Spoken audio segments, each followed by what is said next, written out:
I stood inside the hall of heavenly purity in the Forbidden City, staring blankly at the reflection in the mirror. I think I just traveled through time with a rope in my hand.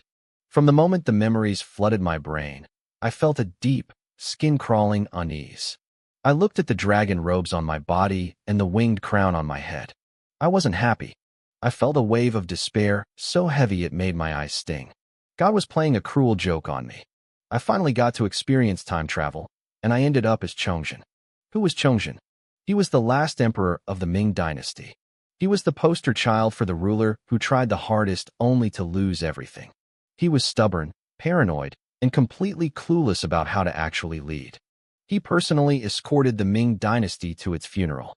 But the real tragedy was the date, March 10th, the 17th year of the Chongjin era. In 7 days, Li Ziqing's rebel army would break through the outer city walls. In 9 days, they would storm the inner city of Beijing. Emperor Chongjin would hang himself on Maishan Hill. After that, General Wu Sangui would surrender, the Qing invaders would pour through the Shanhai Pass, and the rebels would be crushed. The next 300 years of history weren't just a shame for the Zhou family. They were a catastrophe for all of China. The invaders would march south, leaving a trail of massacres like Jiaoding and Yangzhou. Tens of millions would die. Rivers would run red with blood. This wasn't a cool historical adventure. It was a VIP pass to a disaster. I looked at the rope in my hand. Maybe I should just hang myself right now and get it over with. No, a bad life is still better than a good death. But if I didn't kill myself, what could I actually do? The Ming dynasty was already on its deathbed. The court was corrupt, and the army had no will to fight. Rebels were tearing things up from the inside, and invaders were pounding on the gates from the outside. Natural disasters never stopped. Chongjin spent 17 years failing to change this fate. What could I do in a week? I closed my eyes and sank into thought.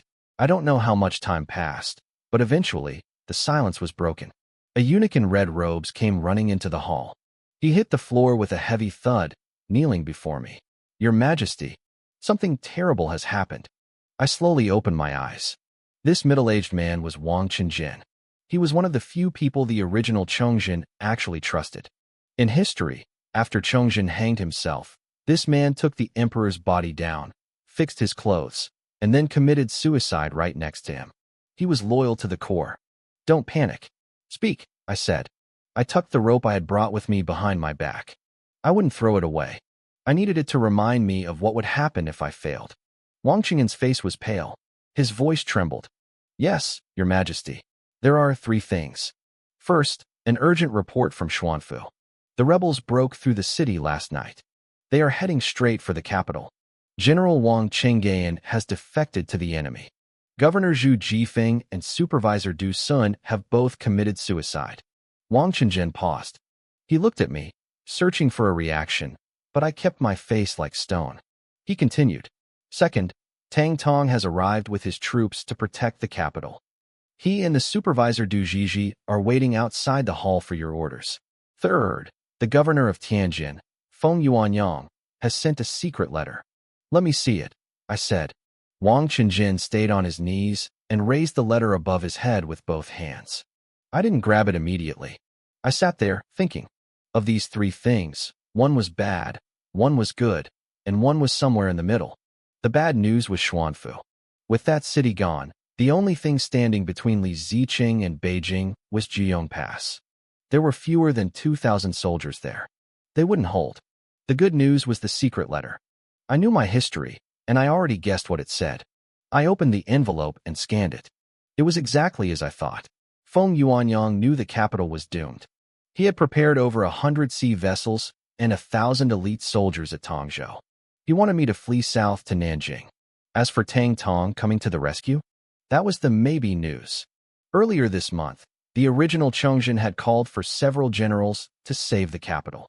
Wu Sangui and Wang Yongji were on their way with 300,000 people, but they were moving too slowly. They wouldn't even be close for another 12 days. They weren't coming to save me. Tang Tong arrived fast, but in history, he surrendered just as quickly. The moment the rebels reached Jiyong Pass, his supervisor opened the gates. Tang Tong didn't even put up a fight. I tossed the secret letter back to Wang Qingjin. I looked at the only man I could trust and asked, "Feng Yuanyang wants me to go to Nanjing. What do you think?" "This servant." "I wouldn't dare say," he whispered. "I won't punish you. Speak." Wang Qingjin swallowed hard. "I think it is the best plan." "Why?" "I am currently in charge of the city gates," Wang Qingjin said, his voice shaking. "I spoke with the generals this morning. On paper, we have 80,000 soldiers in the capital. But many were sent away, and many others don't even exist. Officers just pocket the extra pay. We have fewer than 30,000 real men left, and most of them are old, weak, or sick. Your Majesty, the capital cannot be held." He was telling the truth. He risked his life to say it. "Instead of dying here, we should move to Nanjing. As long as you are alive, the Ming dynasty lives on." Wang Qingjin was sweating now, his forehead hitting the floor over and over. He was begging me to run. I shook my head slowly. "I can't leave. Your Majesty." He sounded like he was about to cry. "The capital is crawling with Li Zicheng's spies," I explained. "The moment word gets out that I'm fleeing, the city will fall into chaos without a single shot being fired. The rebels only need to send one fast cavalry unit to cut off the road to the coast. I would be trapped with nowhere to run and no walls to hide behind." Wang Qingyin's face went even paler. He realized how reckless his suggestion was. "Even if I reached Nanjing, I would be handing Beijing to the rebels," I continued. "If I lose the north, what will Wu Sangui do? He'll be trapped between the Qing invaders and the rebels. He'll have no choice but to surrender. His army is the last elite force the Ming has left. I won't just give them away." I didn't usually need to explain myself to a servant, but I needed Wang Qingjin to understand. I needed him to be more than a follower. I needed him to be my right hand. He wiped the sweat from his brow, looking hesitant. He wanted to say something else, but he choked it back. He didn't want to admit out loud that the emperor might actually be in danger. I closed my eyes again. The situation was a nightmare. Invaders in the northeast, Mongols in the north, rebels in the west and south. The treasury was empty. The officials were fighting each other. The weather was freezing, the crops were failing, and the plague was everywhere. How do I fix this? I opened my eyes. I was here now.